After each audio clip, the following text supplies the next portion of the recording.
Welcome to the apex of sports ownership, the Apex Athletic Collective. Hello, everybody, and welcome to episode 94 of Instigate Success, Building an ABA Franchise. I am your host, Frosty, tonight. We'll have Jake Muffins joining us a little bit later in the show, but for now, it's just me. Tonight, we're going to give you a couple updates on what's going on with the Instigators, what they're up to, what's coming up for the month of July. We're going to talk a little bit about the scheduling process as well as talking about other sports related news. So let's jump right into it. So the Instigators players right now,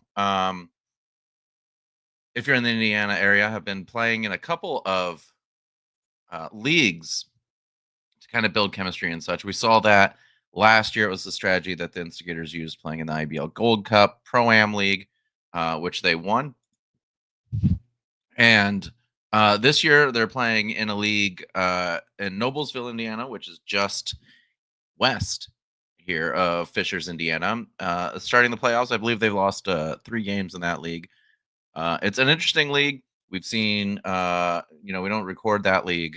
We haven't worked closely with that group yet to do that, but maybe we will in the future. But we've seen D1 talent playing in that league, current D1 talent. We've seen current D2, D3 talent. We've seen other players from other Indiana ABA teams in it. So to me, what's really great about this league, and I would say we have about 6 or 7 players playing in it right now under Coach Dobbs. What I really like about this league is that it allows the Instigators to play some really, really talented teams.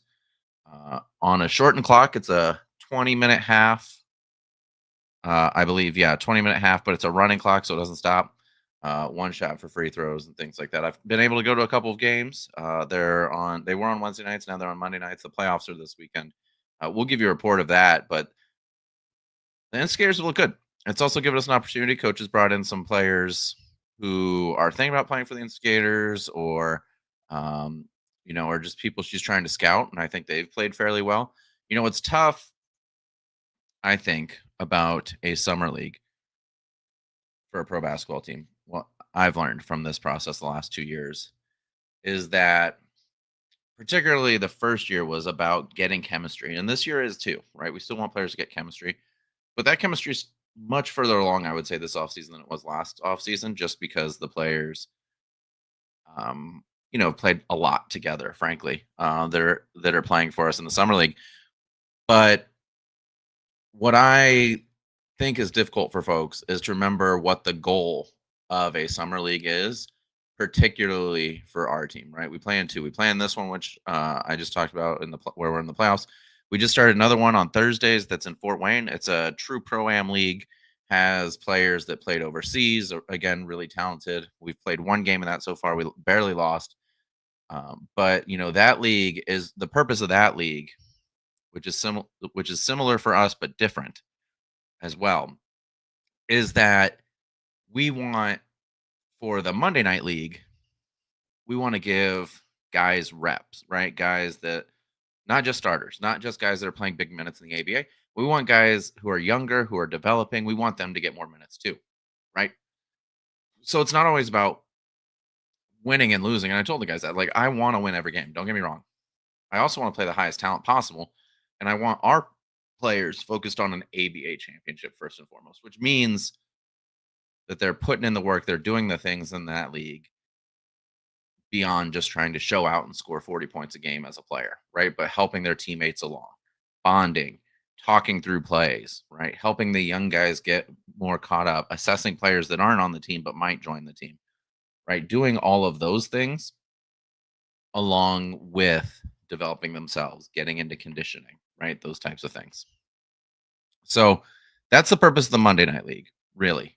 Winning it would be great, but that's not the purpose. The purpose is to develop the entire roster, help players get used to playing together, get used to playing at pace, because the ABA is a fast brand of basketball, much faster than the NBA, much faster than college basketball, right? And so we want our players to get up to pace so they can play bigger minutes, right, at a time. It's hard if you're a player coming into the ABA out of shape to play more than 2, 3, 4 minutes at a time without getting gassed. So we need our players to get past that. We need to get them used to playing with each other, knowing where each other will be, knowing where to go with the ball, knowing all saying the same thing. And then also we want to bring along the younger players that we're investing in because this isn't a rec league. Right. In a rec league, it changes year to year. Here, we're trying to build players. We'll have players that will be instigators for a long time. And so we want to make sure that those guys are getting reps as well, right? It's not about the guy that's an MVP caliber player, all-star caliber player. It's about the ninth, 10th, 11th, 12th guy on the bench getting reps. We don't have a full preseason like they do in the NBA or other sports, right? We don't have 10, 12 games where we're putting guys in and getting them used to playing, right? That's what this is for. Hell, the NBA has that, and they still have a summer league, right? Where they specifically send young guys to get more reps. And so that's what we're trying to do. And that's what our Mondays are. Again, not streaming them this year, just because of the league that we're in. Maybe it's something we look to do in the future. But I will keep you updated on that. As I said, Monday is our first playoff game. I don't know what time. I think it's at 6 p.m. But we'll post updates on it on the social media, so you all know how that's going. So that's the Monday league. The other league that we're playing in that we just started runs through July. It's a true pro-am league. And what I mean by that is that not only is the talent good, right? We got overseas guys, we got college guys, we got all those things like we have in some of these other leagues, but there are also scouts there, right? For some overseas teams. That league is completely different as far as purpose, right? We still want to do all those things I said about the Monday Night League. Those things are important. But we also want to emphasize our guys that want to play overseas, right? Like our goal is not for everyone to be career players in the ABA. We don't pay enough for that, right? And we know that, and we've said that from the beginning. Our goals are to win, to make money, and to get guys into better leagues, right? Those are our three goals. This specifically serves that third goal. This last year was the first time that the Instigators had an actual scout access all of our film that we had last year, right? That's one of the big steps up of using the camera that we got last year was that it allows us to keep that footage, the raw footage, share it with a scout. This year we had one scout. We're hoping to add more. But now when we got this league, we want to emphasize the guys that want to play overseas. That sounds obvious, I think, for you, me, fans, owners, coaches, guys that want to play overseas. That makes sense to them. Guys that aren't necessarily looking to play overseas for whatever reason anymore. I think like the competitor in them wants to play the entire time and win the game. I get that. And be the guy like they are during the ABA season. I get that. And so, I think that's one of the things we've learned about these leagues is like we just got to keep resetting expectations for guys, let them know what the purpose is of this. Now, when we get ABA, it's full on. We want to win 20 games. We want to go to the championship, right? That's easy. But some of these development leagues, some of these leagues where we're trying to fulfill some of those other goals that we have for ourselves, that's super important too, and we want to make sure that we do that. So our first game was Thursday. I will tell you, LB Lawrence Boyd. Again, I wasn't there, but I got the report back. That dude balled out, and a lot of people were looking at him. So I hope that he continues to do that. I hope other guys that are playing in that league continue to do that throughout that season, because I think that those guys, look, a lot of guys on our team have the talent to go play in other places. We've already had that, right? We had 2 players that played in the TBL. We had a player that got drafted like number in the first round of the UBL that didn't have that was about to happen but didn't, right? And so, we want to make sure that we're doing that. So I'm gonna pause right there. Jakey Muffins just jumped on. We'll bring him on. Hey Jake, how you doing, man? Good. Sorry for being a little late tonight. No, it's all right. You joined just in time. I was just talking about the 2 leagues that we're playing in the summer, the Monday Night League, which is really about developing our team, developing our roster. But then we're playing in a Thursday night now in Fort Wayne. It's an overseas pro-am league with overseas talent. And I was just and overseas scouts. And I was just kind of talking about like for us as a reminder for folks, right? We have kind of 3 goals as a team. one, obviously, we want to make money. We want to be profitable, like every sports team. Two, we want to win championships, like every sports team. And three, we want our players to play in bigger and better leagues, right? We've had players in the TBL and the UBL. And so, for us, getting eyes in front of overseas scouts, super important for us. Thursday night, LB lit it up, was killing it. A lot of people forget. I think LB's 20, right? He's a young man. He's trying to look to get overseas to continue his journey, right? Maybe work his way up to the G League one day if he can, And so, like, our goal as an organization, right, particularly a minor league basketball team, is to help our players do that. And so, in that league, you're not always going to get your strong veterans playing strong minutes the entire time because those guys aren't the guys that league's for. That league is really for, like, those guys are there. It's good to have them as mentors, to have them as guys that are filling in and playing, and players that the guys that want to play overseas trust and know how to play with, right, and to develop with. But more importantly, it's about getting big minutes for those guys that really want to go overseas and want those guys to see us. We have the scout in our, what is it? The control app or whatever, the U app for our camera. There's a scout in there from Europe. And so, we want to make sure that folks see those. So those are kind of going through some instigators updates. Those are some of the ones that we're going through. But how are you doing? We'll take a pause and just welcome Jakey officially to the show. How you doing, man? Yeah, I'm good. Always ready to discuss some instigators news. Um, yeah, little busy this week. Obviously, you can tell a Yeah. little bit of a different look as well. So Yeah, you're looking dapper. What's yeah. with the new look? No, I went back home and got a haircut. So Oh, nice. Cool. yeah, Back home to Pennsylvania? yeah, Oh, yeah, wow. Awesome. yeah. Do you Same. only get your haircut in Pennsylvania? Is that the deal? It is. So as crazy as it sounds, the same person has cut my hair since I was a baby. Wow. So I go back to him every time.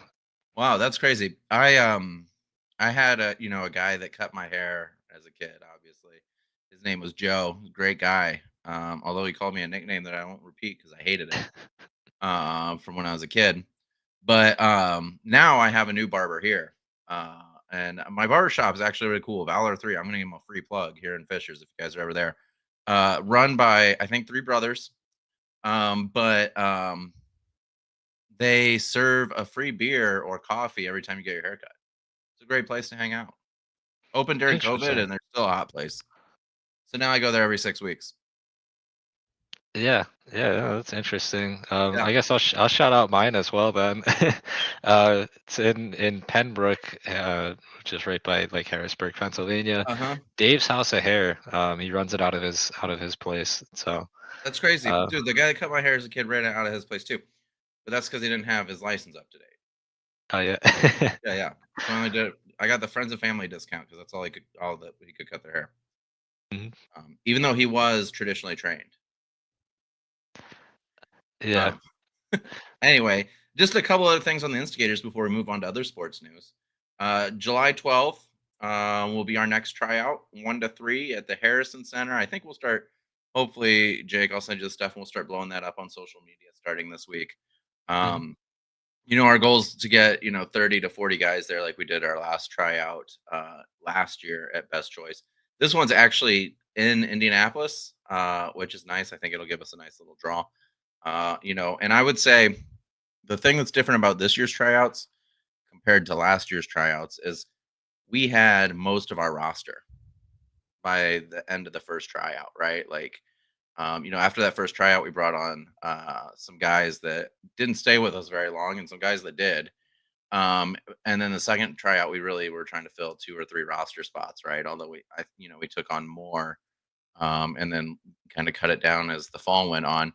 Um, this year, we've got like maybe 7 guys out of a 15-man roster, and so we're really trying to fill some spots. So we talk about this a lot, but like the G League team, the Noblesville Boom is what they're called. They just relocated here. They used to be in Fort Wayne, where the Fort Wayne Mad Ants. They're the G League team for the Pacers. Um, they just relocated and renamed themselves, but they'll hold a tryout. They held one last year. We had some players go to, and some college tryouts run kind of the same way. where like they like personally invite, which we do that as too. We do that too. Don't get me wrong, but they personally invite like 4 or 5 guys that they're really looking at and make it an open tryout, right?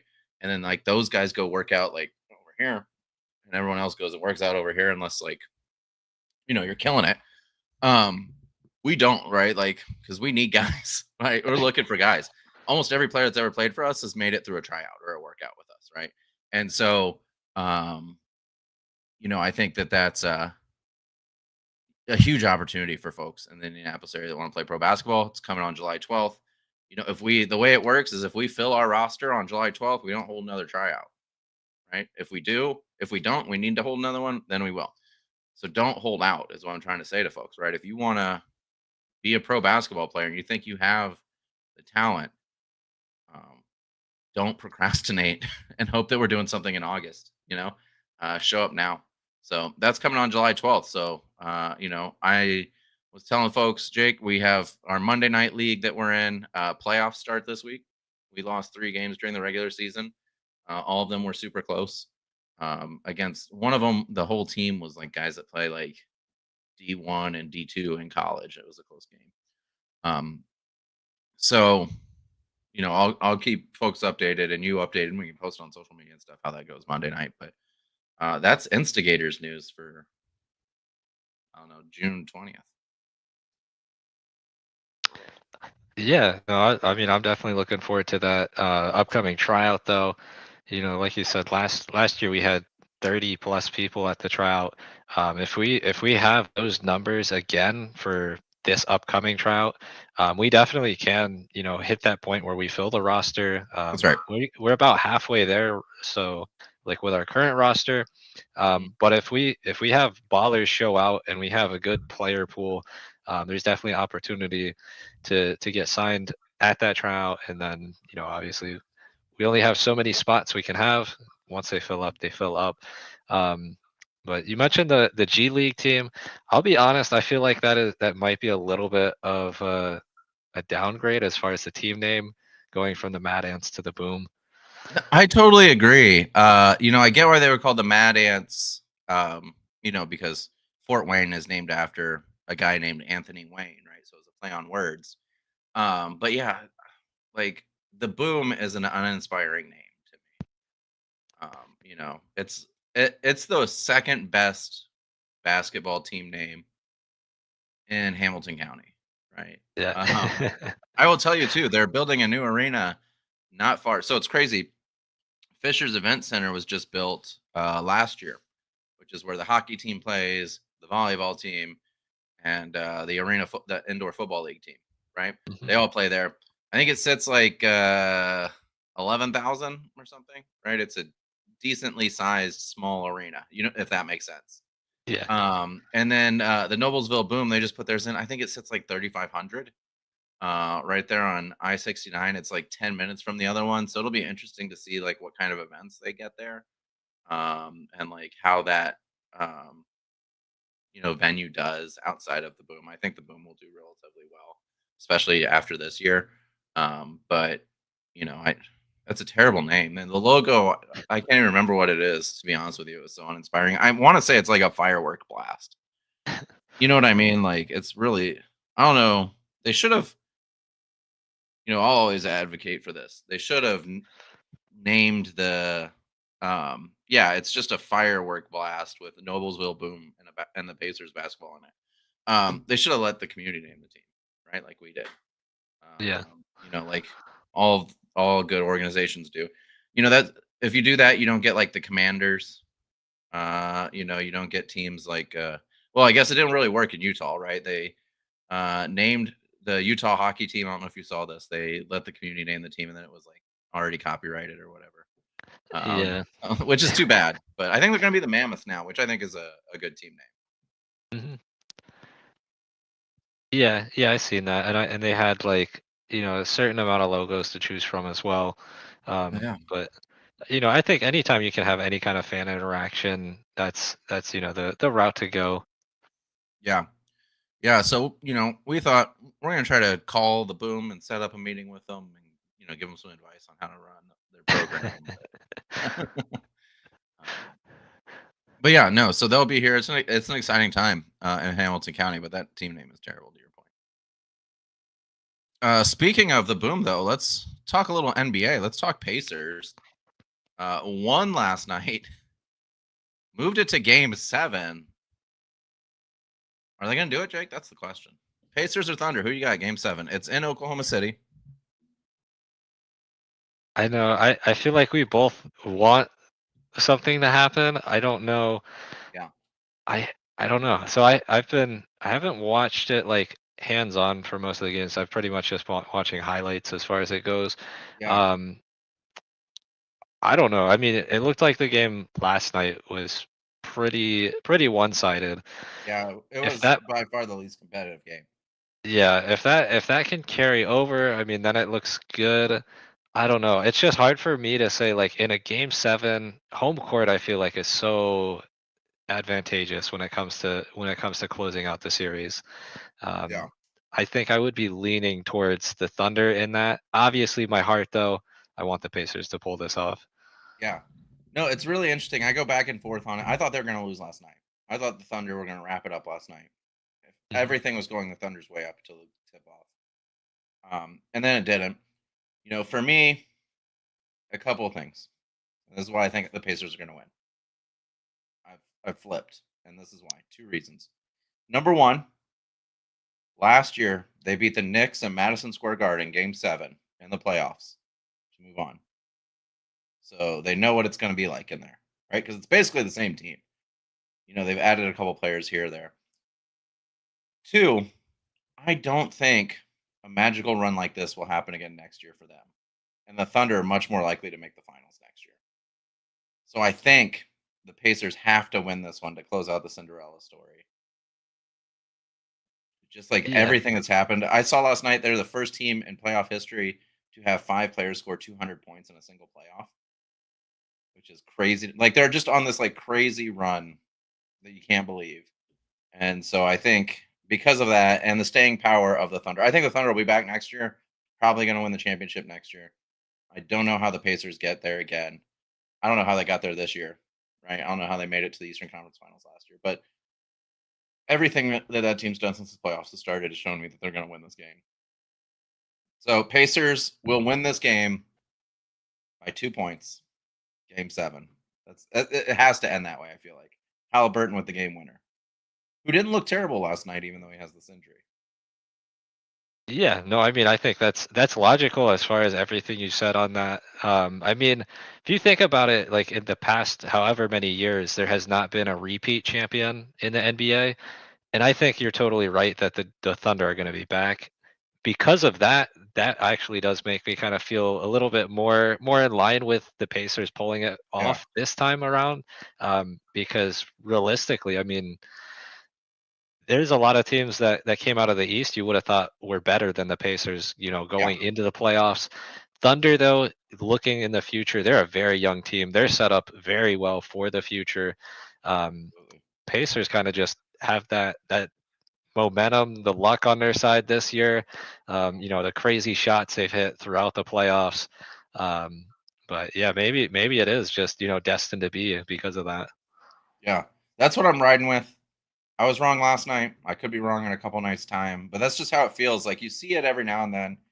Although they came up short, it reminds me a little bit of the Butler basketball, the couple times they made the championship. You know what I mean? Just Mhm. like everything fell their way one year. The Eagles, not this year, but the last time they won the championship with Nick Foles, right? Like it just felt like everything fell their way for a short period of time. And that's how the Pacers feel right now, is just that like everything is falling their way. If this were a normal year, Halliburton would have been too injured. He wouldn't have been able to play, and they'd have lost last night. But that didn't happen, and now they're going to go into Oklahoma City with a ton of confidence. So we'll see. Um, it'll be an exciting game either way. This has been an incredible series. Like for all the folks that were bemoaning, 2 small market teams playing against each other, right? And how the NBA didn't want this, nobody wanted this. This has been one of the best. It's the first Game 7 since 2016.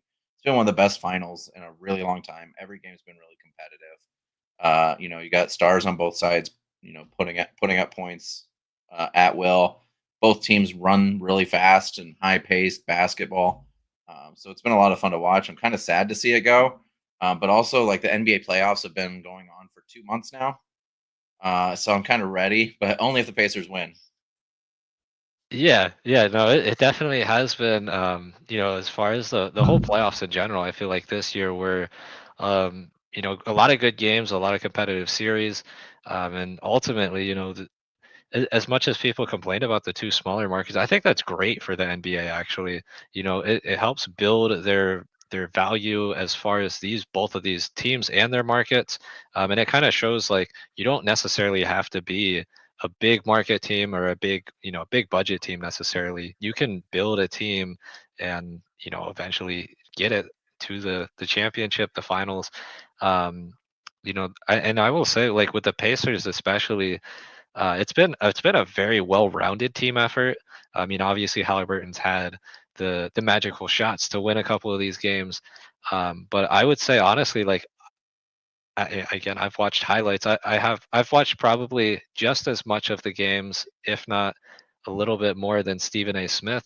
But I don't know who I would even have as like the Pacers MVP if they do pull this off. Yeah, I mean, you could pick Halliburton, you could pick Siakam, right? Like Turner's Hmm. had some really good games, right?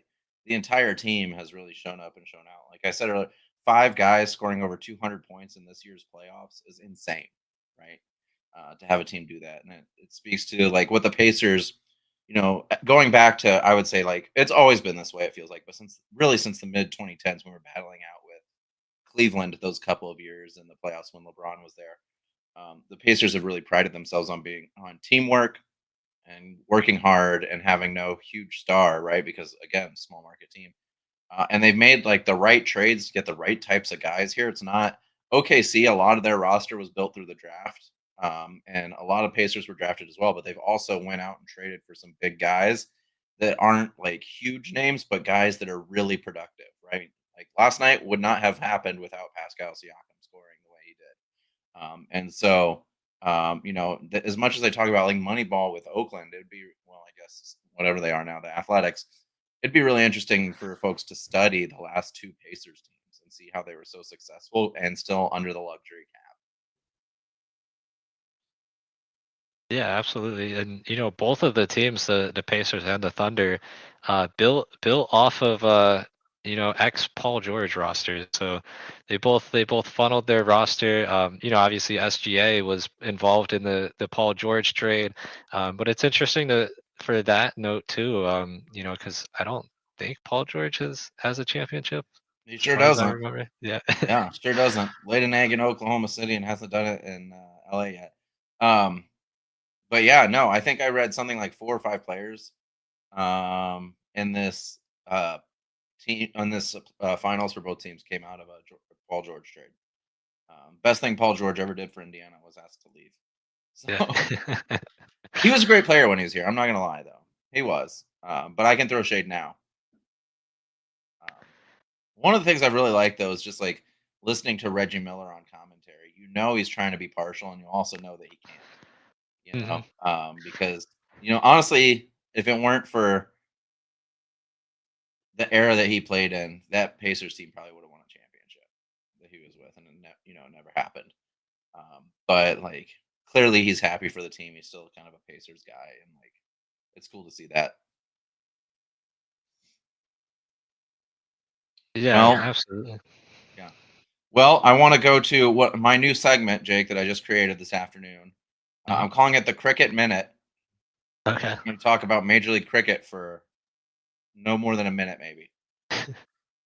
So they've ended the residency. Just to give folks updates on Major League Cricket, third season. They just ended their residency. They played where the Athletics played in Oakland for the first 10 days, and now starting tonight, actually, the game's on right now. I have it on my other screen. We have Game 10 in Texas. So Grand Prairie, Texas, for those of you that don't know, hosted the T20 World Cup last year that the U.S. did really well in for the first time ever. One of the best cricket grounds. It's the best cricket ground in the Americas.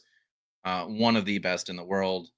Obviously, the home of the Texas Super Kings cricket team, who are playing tonight. And it's been, if you haven't been watching, it's been a crazy tournament so far. Over 200 sixes hit, over 200 fours hit. The San Francisco Unicorns are killing it. They set the record for most runs scored in a game. Then they backed it up, scoring over 200 again in their second game. They're playing Texas tonight. It's really fun. This is the first time we've seen, not really the first time, but like it feels more definitive now that like the fans are behind their home team. So in San Francisco or in Oakland, right, all the San Francisco Unicorns fans were going nuts every time San Francisco played. And if you're a baseball fan, I would liken this year's San Francisco team, the Unicorns, to kind of a classic New York Yankees team. All power. They have one power bowler named Harris Roth, who is leading the league in wickets. They had a guy score 151 runs in their first game by himself. And so they're playing tonight. Their captain is out, Corey Anderson. Love him because of his first name. He's out. He's been replaced by Matt Shorts as their captain, who dropped a fly ball. First ball hit to him as captain, which is a shame. But Texas has their captain, who's also their leadoff batter, if you will, Faf Duplessis, who hit 100 tonight. And so the team's actually doing okay. We're in the 18th over right now. They've gotten 177 with 4 outs. So we'll see as they're setting the stage. But cricket all weekend long in Texas, hot as hell. But the ground looks good. The batters are hitting well. The bowlers seem to be trying to still find their way. So check it out. It's on Willow TV. It's been pretty great. Faf just got out a few minutes ago, and now they've kind of gone into a run of luck. So in cricket, you play 20. Well, in T20 cricket, which is what this league is, and most major leagues are, you play 20 overs, which an over is 6 balls. Think of that like innings. Each team gets that. You bat all the way through. You don't switch back and forth. So until you face all 120 pitches, or until you get out 10 times. So right now, it looks like most games teams bat the entire 20 times, right? The 20 overs. But it looks like that's what we'll go here too. Is they're in the 19th over with only 4 outs. So we'll see how it goes. But right now, Texas Super Kings at 177, trying to do some home cooking. That's our cricket minute, Jake. I'm gonna get you into cricket. I know. I gotta start watching it. The team names are always interesting to me. I know you brought it up last week as well. But Unicorns, that's a very unique team name for a professional franchise. I love it. We're doing we have an arena. The indoor football league team is here, and they're giving out bucket hats. Before the game. Mm-hmm. The San Francisco Unicorns did the same thing before the first game, but it had a unicorn horn on top of the bucket hat. That's awesome. It was the greatest thing I've seen. The colors are really good too, like the team colors. Super Kings are yellow and red. Have a giant lion as their kind of like that Indian art style kind of side profile. The Unicorns wear orange and blue. The Night Riders wear purple and gold, which looks really sharp. There's a lot of really like the kits and the team names, phenomenal, right? And so my hope is that so they play, there's only so many cricket grounds, so they kind of travel. So they go West Coast, Texas, then the East Coast a couple times and back to Texas. I'm hoping they find more places. It'd be nice for them to find a place in LA to play so that all the teams can play in front of a home crowd sort of thing. But yeah, let's pull up these team names. They're pretty good. Let's see. I named some of them already. My app's loading. But we got the Texas Super Kings. We got the San Francisco Unicorns, LA Night Riders, Washington Freedom. Let's see. Oh, the Seattle Orcas. I don't know how I forgot that one. MI New York. Those are the team names. So I would, MI New York is meh, but the rest of them are really good, I think. Yeah, I like the Orcas too. That's a sweet name. That's another one. Yeah. Yeah. Seattle, in my opinion, has the best team names as a city collective. You know what I mean? Like there are very few misses. Besides I don't know, the Mariners is probably the worst out of the bunch, and that's not that bad. It's at least unique. Yeah. But you got like the Kraken, You got the Seahawks, their rugby teams, the Sea Wolves. You got the Orcas.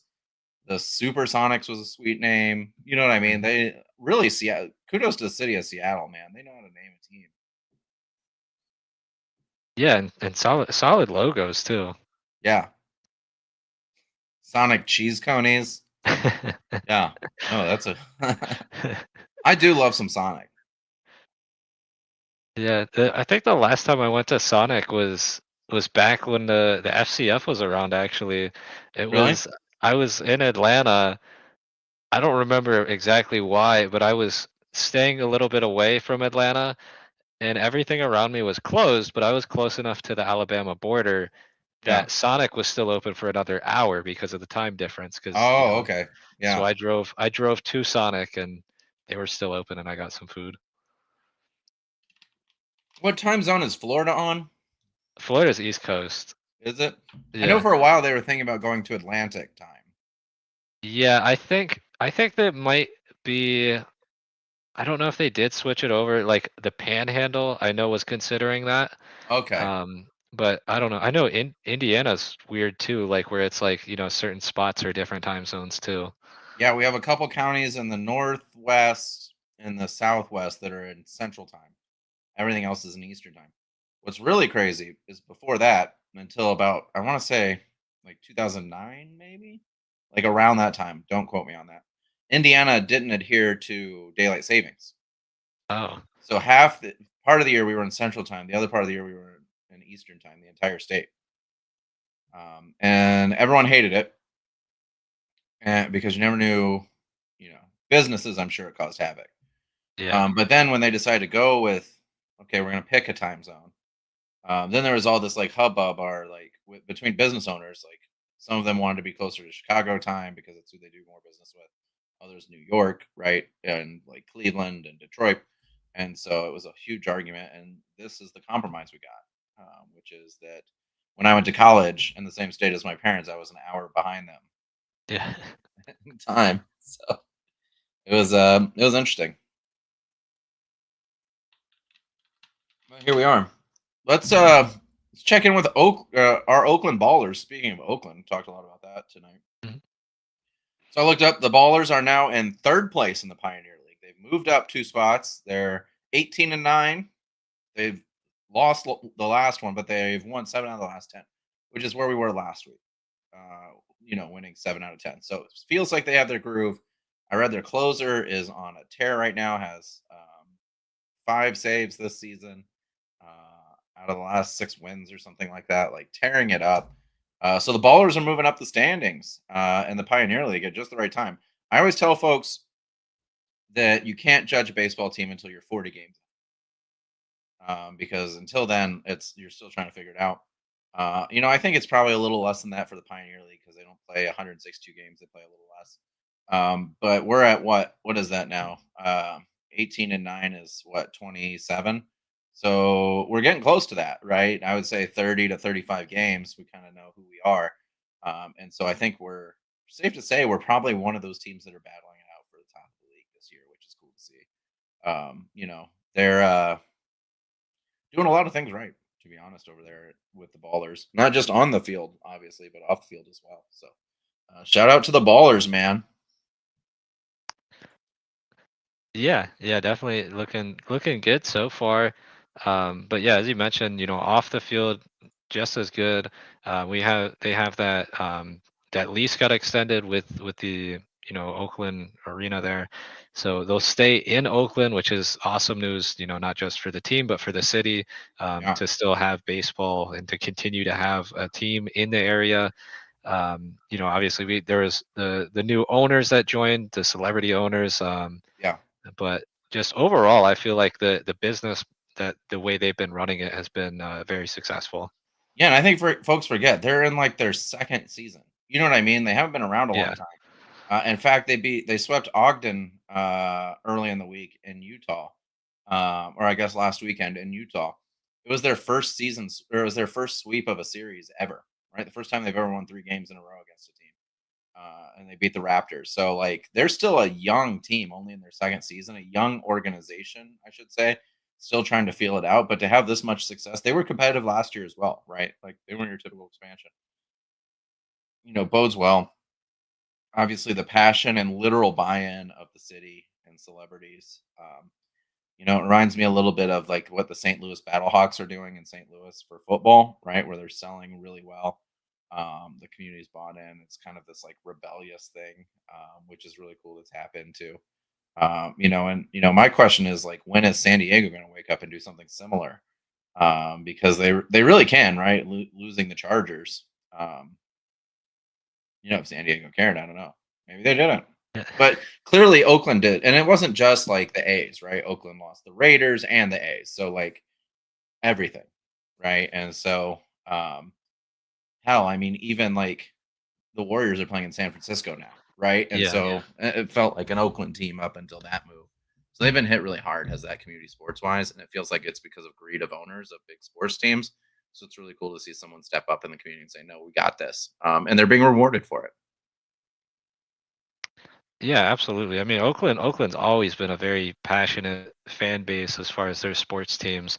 So like that's a city like if you have the opportunity to have a franchise there, they're going to show out for that. San Diego, I don't know. I can't speak as far as that one goes. I saw something I think the other day. I don't know if it was a joke or not. But I think they said the Chargers were going to have like a week or a game or like just a series of practices back in San Diego, but it's like it's kind of just a teaser like, hey, we're coming back, and then we're gonna dip after that again. Yeah. Well, and the thing that bothers me about the Chargers move is that they're like subleasing someone else's home. Yeah. You know what I mean? Like LA is for the most part a Rams town, let's be honest. Hmm. And so you're subleasing someone else's, it feels a little bit like the Giants and Jets situation, right? Why would you leave your own market to get into somebody else's market as like the second team? Although that may change as, maybe the Chargers become more competitive in the next couple of years, with Jim Harbaugh at the helm. Maybe that changes it a little bit, but um, it just felt like a really bad move. At least I hate when teams relocate in general, but at least the Raiders moving to Las Vegas is like a new market, right? And also that's just what the Raiders do. They should just be the nomad Raiders. Um, Hmm. but like going to like someone else's town, yeah, whatever. It's not great. Yeah, and you mentioned the Jets and the Giants. That's always an odd one to me too, because they're the New York teams, but they don't Neither of them play play in in New New York. York. Yeah, the only team that Yeah. plays in New York is Buffalo.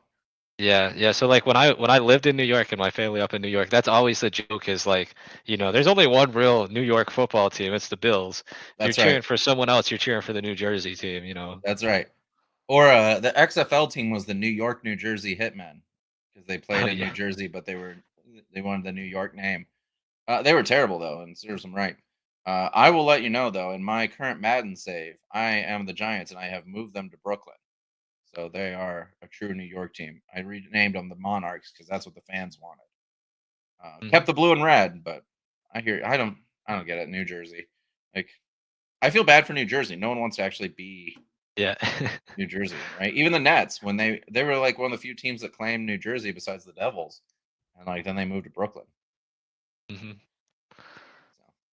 So. Speaking of ownership news, I read that the Lakers are being sold.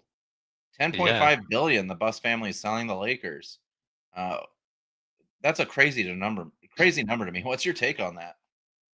Yeah, I was honestly shocked on that. I didn't even realize they were up for sale. I mean, I think a lot of these discussions you hear with professional teams being up for sale, there's always huge numbers associated with it.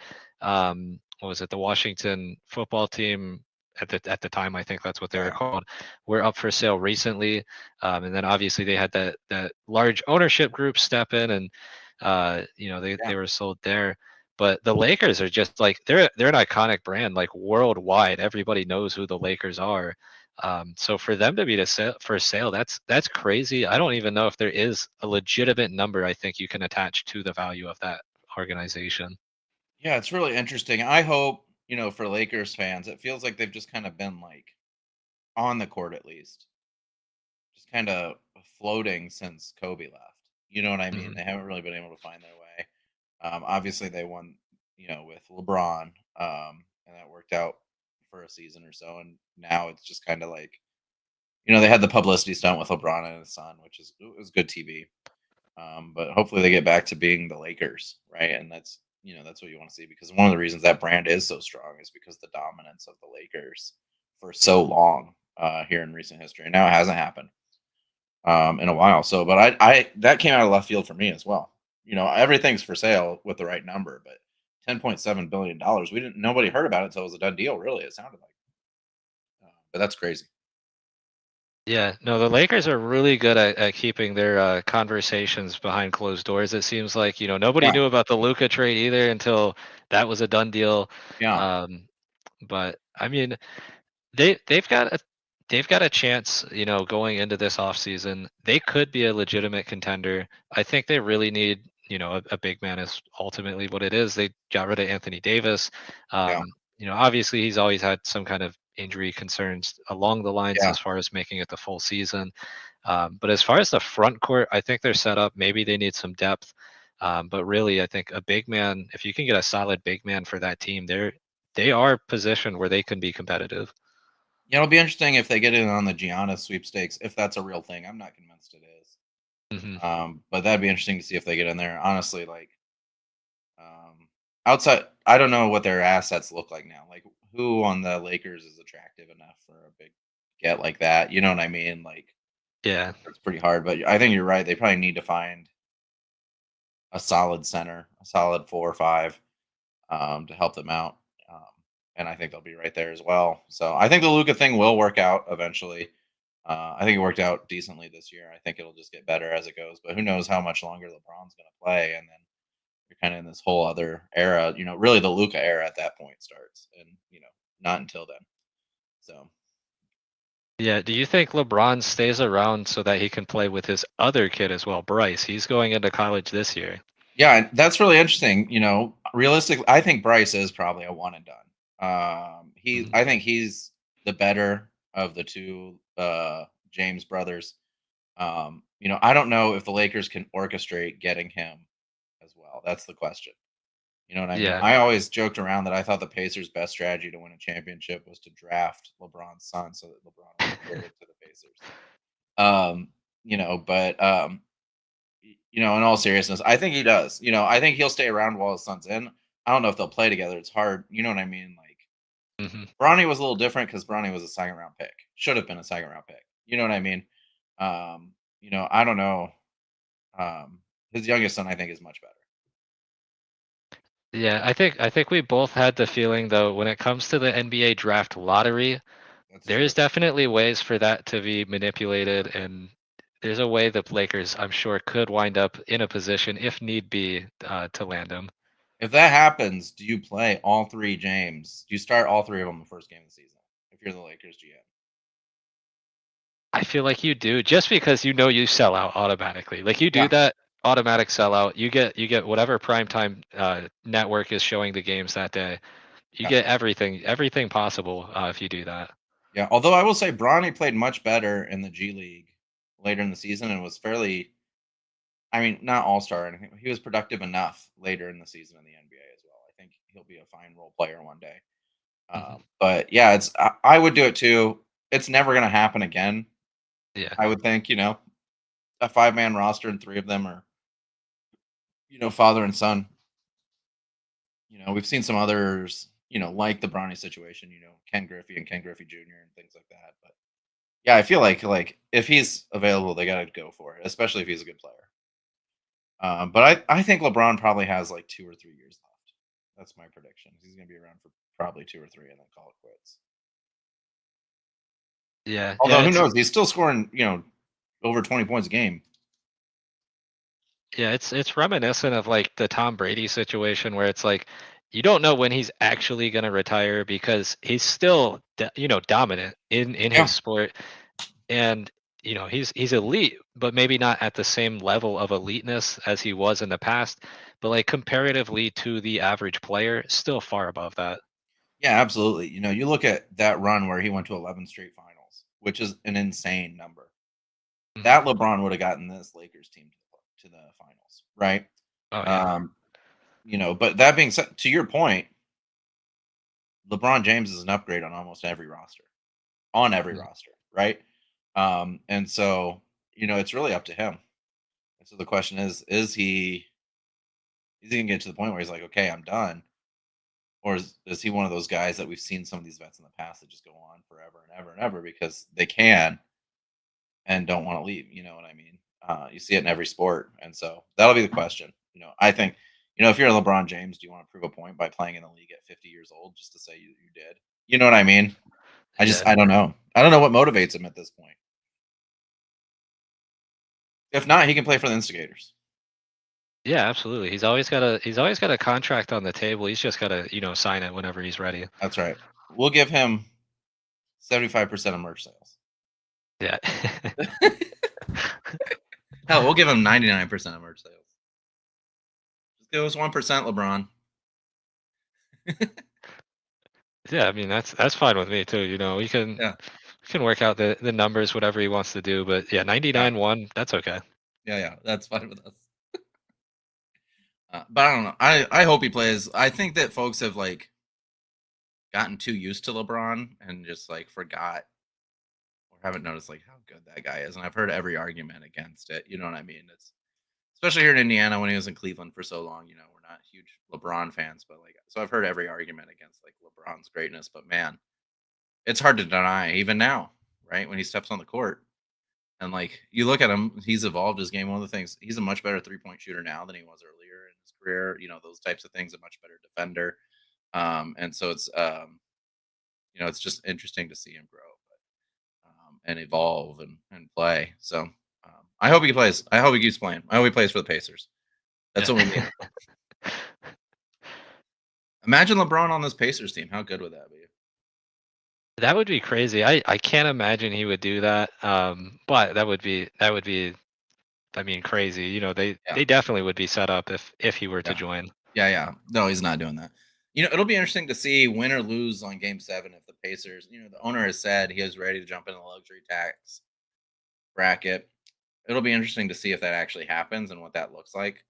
I'm a little worried about two things. One, losing and that be the excuse not to do it. Or Mhm. two, doing it, but like wasting money on guys that don't work. You know what I mean? Like Yeah. both of those things make me nervous, but we'll see.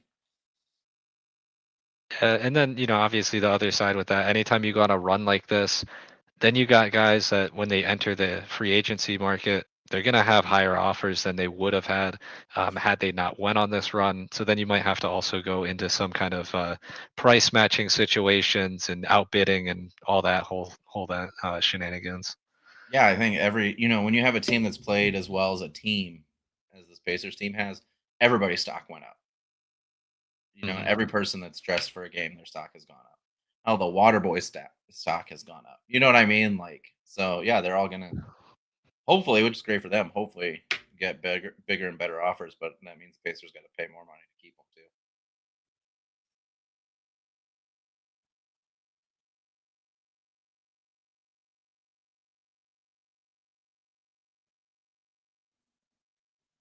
Yeah, I know we're getting kind of close here to the end. I know there was last week, I didn't even realize this was going to happen, but Brayton Laster put our logo on his car again for the ARCA race. So thank you to Brayton for throwing our logo on there. He did tell me he's just gonna, like, if he's low on sponsors, he may just throw our logo on some cars week to week. So I'll have to keep an eye out. If I see anything, I'll share it with you guys. But that was what happened this past week. Was he had some opening spots and he threw it on the trunk. So we got the logo back on the trunk. Um, Awesome. I think he finished 19th. He had some mechanical issues. The regular car was able to run, but he was overheating pretty much throughout the whole entire race. So he had to pull off every so often.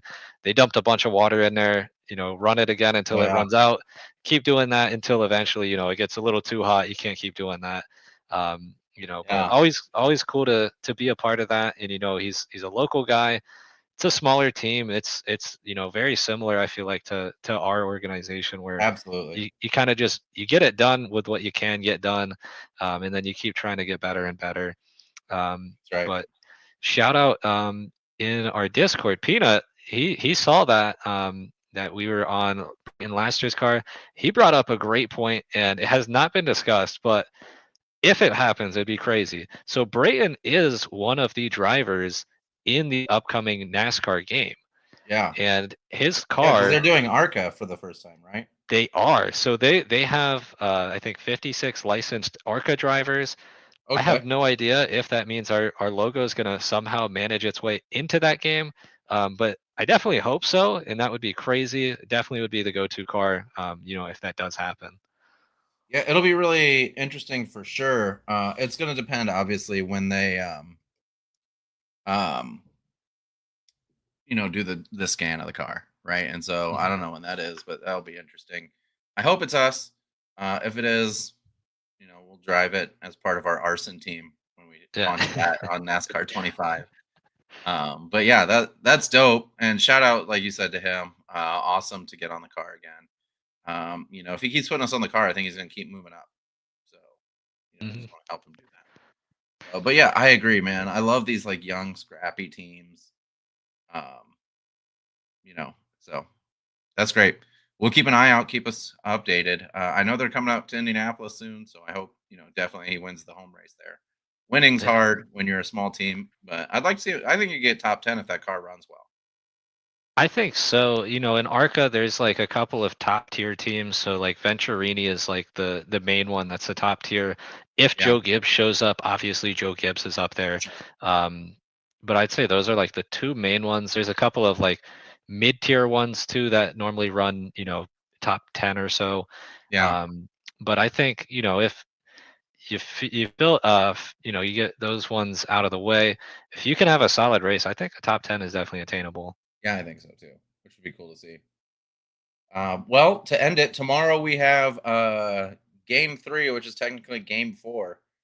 I talked about this a little bit during the week of the Amateur Night Penguins edition for the Indiana Baseball League. Sad news for you is that the stealth game recording didn't survive. Um, I'll tell you a little bit about that game tonight. We'll go into more detail about it tomorrow on our pregame show. Mhm. But a little teaser here. So that game was played. It was originally supposed to be at 12:30 on a Sunday. And then it started raining all week, and it was 40 degrees and rainy. And you usually don't play baseball in the rain, but it's really hard to get makeup games in during the week for a Sunday league. So the league does everything they can. And one of the things you can do if there's not thunder or lightning is you can play on a turf field because then you don't have to worry about mud puddles and all those things, right? So the league decided that week to move all the games to turf fields, which means all the times got moved. So this game went from 12:30 on a Sunday to 6:30 p.m. on Sunday at a different location on a turf field. The Penguins only had 8 guys show up out of their 19-man roster, so they borrowed a player from another team just so that they could play the game. Lost 19-9 against the defending champs, the Monarchs. Um, but that game didn't survive. It was like 40 degrees, raining. We didn't get a chance to record it. So instead, we'll be watching the game that happened after that, which is I'm sorry, that was against the Stealth, against the Monarchs. That was the next week. So we'll watch that game instead. That'll be a good one. I will pitch in that game. You'll see that. So, second one, we talked about a little bit last time, but rate my pitching. How'd I do? You did fairly well. I mean, obviously, you don't have the blazing speed levels of, like guys like Yeah, Paul Skeens or so, but yeah, yeah. um, definitely a lot of good outs though. Definitely filling up the innings, getting out of the innings pretty quick. Yeah, yeah, it'll be interesting to see this game. The Monarchs, the team we're playing, are the defending champions. Going into this game undefeated against they're 2-0, we're 1-1. So it'll be or a 1-2. I'm sorry, they're 3-0, we're 1-2. So we'll see how that game goes. But that's 1 o'clock amateur night during the day. Tomorrow at 1 p.m. Eastern. Set your calendars. You don't want to miss it. Yeah, I'll be setting a bunch of alarms. I hope you do. We debuted a pretty good scoreboard last time. I thought that worked really well. So had a little home run animation. I can't remember if there's a home run hit in this game, so we'll have to see. It was a long time ago. That's the good thing about like doing replays of these games. This game was played on May 18th. So that was a month ago. I can't remember what happened then. But the schedule for the IBL was a little crazy because they skipped Easter, they skipped Mother's Day, they skipped Memorial Day. So in April and May you play 4 games. And then June, July, and August you play 11 games and then the playoffs. So like it's like every other week or every 2 weeks, every 3 weeks maybe to every week. So it's kind of a soft launch of the league for April and May. So this was our last game of May, the May 18th game. So we'll see. Chasing after, I looked it up. The team won 3 games the year before. No, yeah, 3 games last year, 5 games the year before. So that's the number we're kind of chasing. We got 1 so far. Let's see if we can knock on the door of chasing those other ones.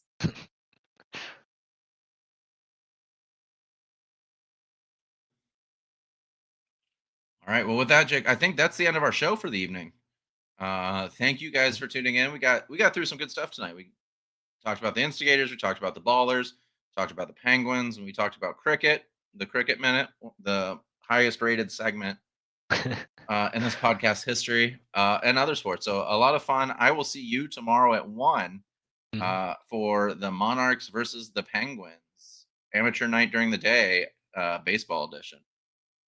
So until then, what's the saying again, Jake? I forget. Yeah, be great. Instigate.